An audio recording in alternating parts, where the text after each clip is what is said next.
Tu kvaily, taigi nieko neparašei. Einu. Dabar geriau. Žinau.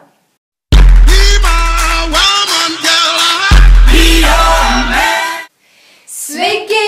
Taigi, čia yra Candy Lovers ir šiandien mes darome mokinių tipai mokykloje. Aš norėjau tai pasakyti. Taigi, ir pradėkim. Pirmi, selfinukai. First, let me take a selfie. O, ovalys. Selfie. Gerai, užteks.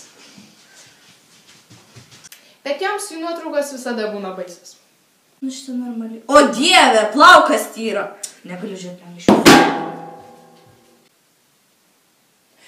Gerai, kad aš tokia nesu. Antras, moksliukai. Tu, eini išgert. Šaknį žinai? Šaknės tu nežinai. Aš žinau šaknį, aš einu mokytis, taip kad atsiknysk. Kai jos galvoja, kad gražus vaikinas mojuoja joms, taip nėra. Tu mojuoji man? La.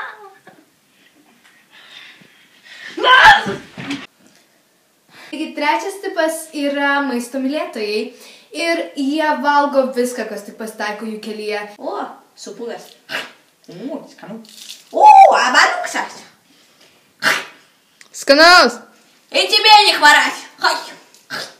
Taigi, kitas turbūt įdomiausias mūsų mokyklos vaikų tipas, tai yra marozai.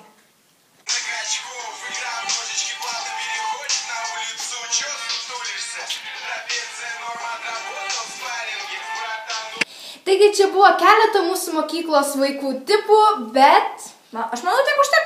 Taip, taigi... Taigi, ačiū, kad žiūrėjot ir iki.